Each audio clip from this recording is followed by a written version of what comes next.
Oi,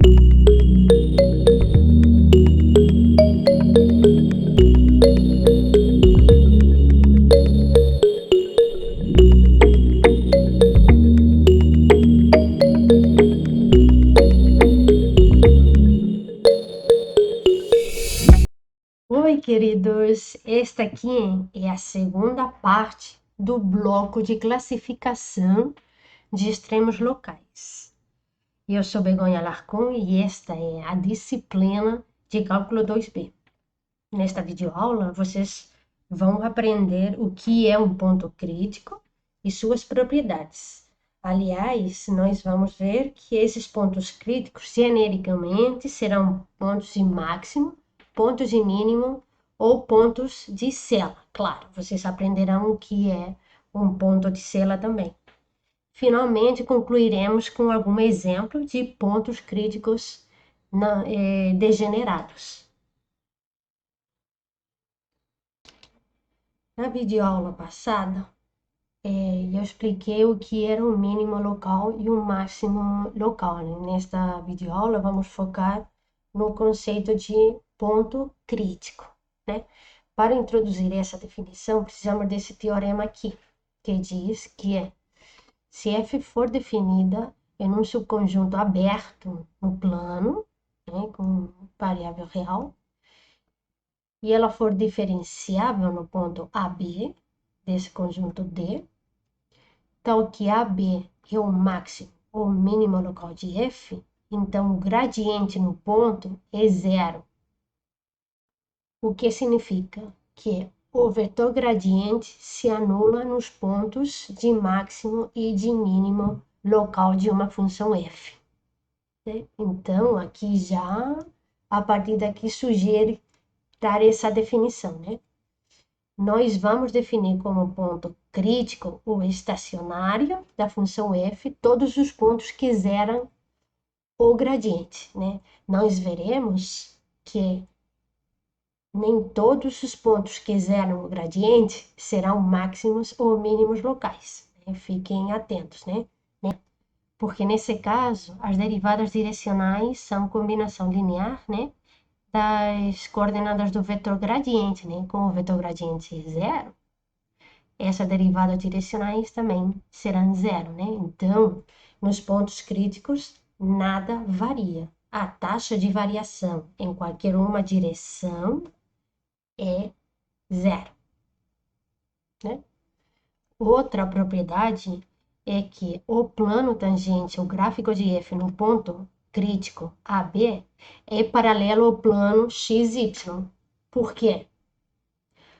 Porque se eu lembro da equação do plano tangente, né? Aí eu tenho f de AB mais a parcial de f relação a x em AB vezes x menos a, mais del f del y em AB vezes y menos b. Só que como del f del x e del f del y em AB são zero, então a equação do plano tangente fica essa daqui. E então esse plano tangente é paralelo ao plano z igual a zero, né? Que é o plano x, y daqui. Vamos ver um exemplo agora de como encontrar esses pontos críticos a partir do gradiente.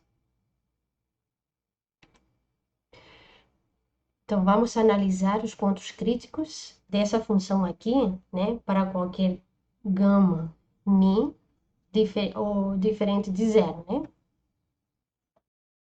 Vamos calcular os pontos críticos dessa função daqui. Vocês vão ver que é simples que é, né?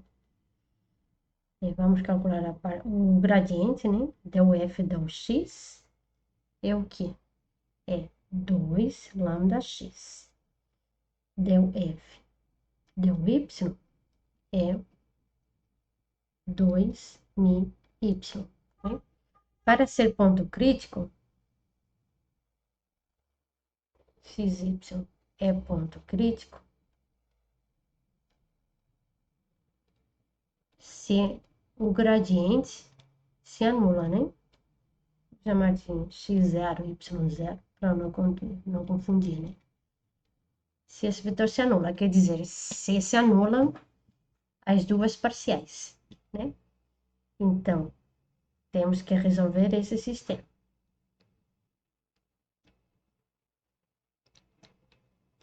Esse sistema a solução é x igual a y igual a zero. Então, 0, 0 é o único ponto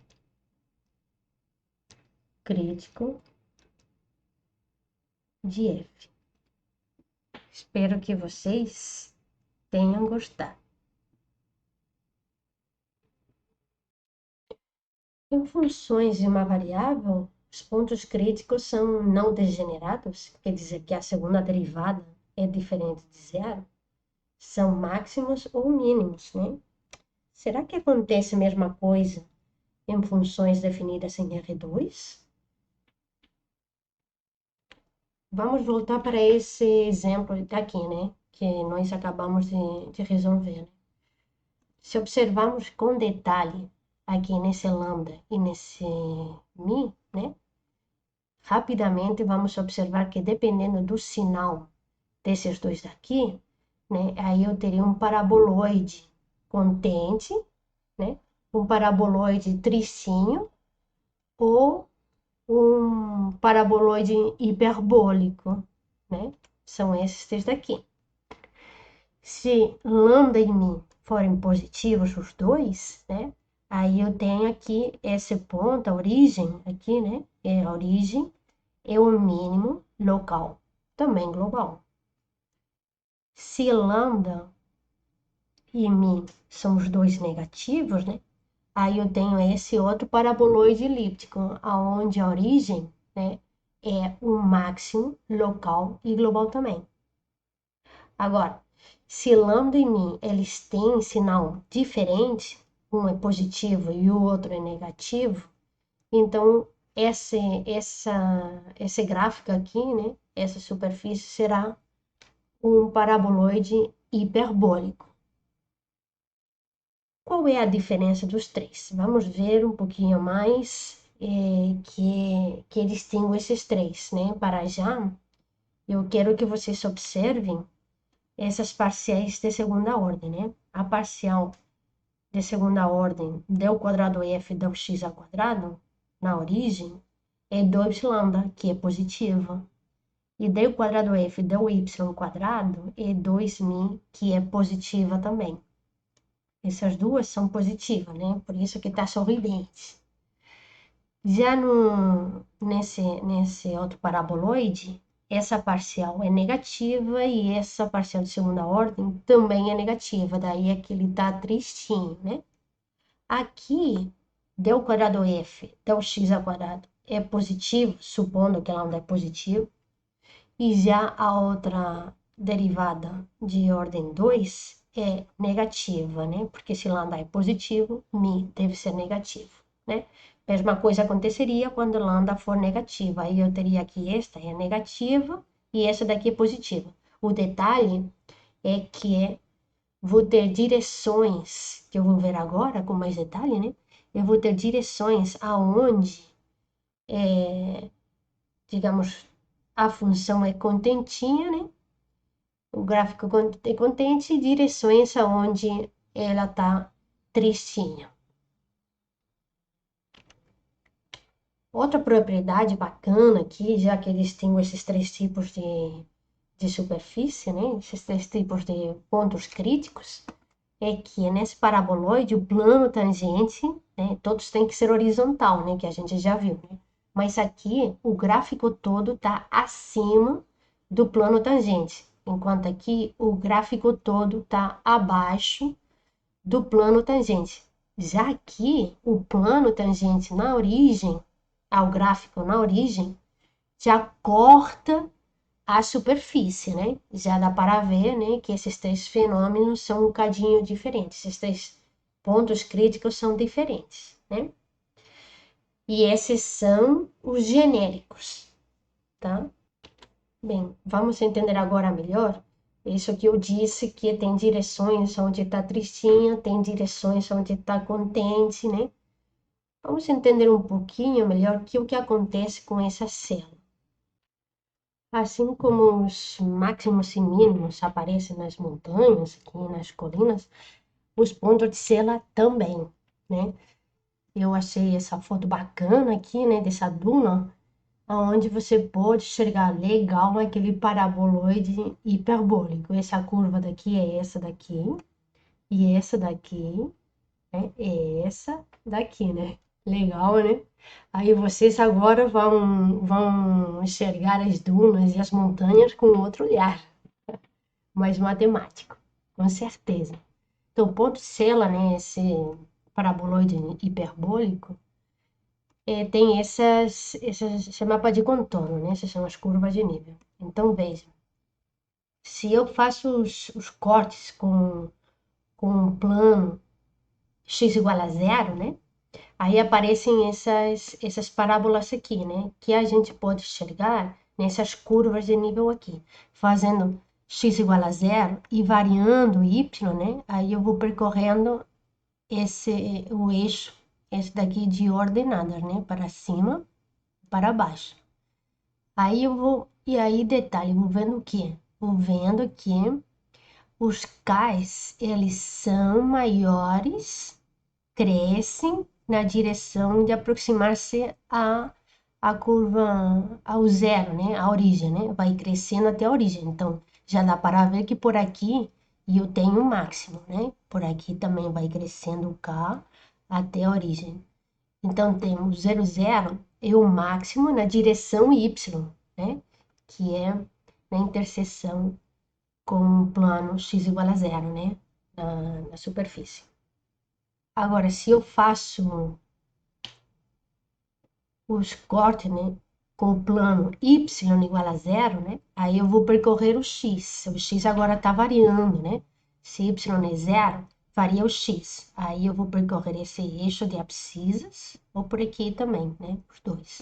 E o que acontece? Que o k, ele vai crescendo, né? Enquanto eu vou me afastando da origem. Então, por aqui eu vou ter que zero é o mínimo, e por aqui também tenho que zero é o mínimo, né? Dá para ver aqui na azulzinha, nessa curva, que tem um mínimo aqui. Então, zero, zero é o mínimo na direção de x, né? Quando corto com o plano y igual a zero. Então, essa é a principal característica desse ponto de Cela. Se olharmos os três juntos aqui, então vemos que esse paraboloide elíptico contentinho, né? Tem o zero, zero como mínimo em todas as direções, né? Esse paraboloide elíptico tristinho tem o zero, zero como máximo em todas as direções. Já o ponto de céu, o paraboloide hiperbólico, tem o zero, zero como máximo nessa direção daqui e como mínimo nessa outra direção daqui. Então, essa é a grande diferença entre esses três tipos de pontos críticos. Os máximos, mínimos e celas são as únicas opções de pontos críticos? Será? Não.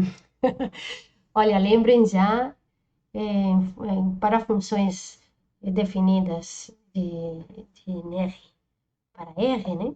Já temos funções como essa de x ao cubo, que é onde o zero é um ponto crítico, mas não é nem máximo nem mínimo, né? Esse daí se diz porque é degenerado, no sentido em que a segunda derivada também se anula, né? Nós apresentamos aqui dois exemplos de pontos críticos degenerados, que os dois é a origem, né? Aí, se você faz as contas, aqui o d ao quadrado f deu x ao quadrado é 3, d quadrado f deu y ao quadrado é 0, d quadrado f deu x deu y é 0 também. E aqui é 0 tudo.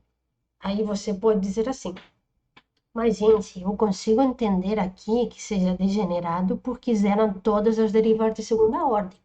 Mas por que esse daqui é degenerado? Se temos uma derivada de segunda ordem que é diferente de zero.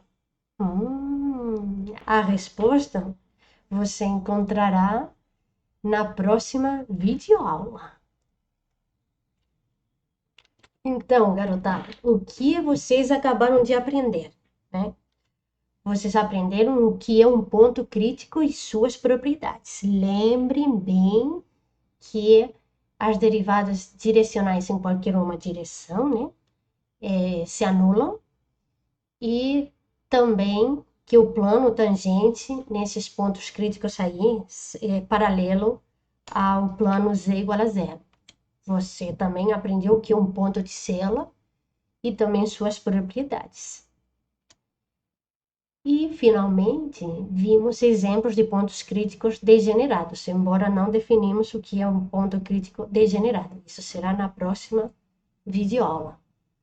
Aqui, se você entendeu tudo, as propriedades de pontos críticos, quantos tipos de pontos críticos tem, o que acontece com o plano tangente, etc. Se você entendeu tudo isso, é porque você está de parabéns! Então, vejo vocês na próxima videoaula.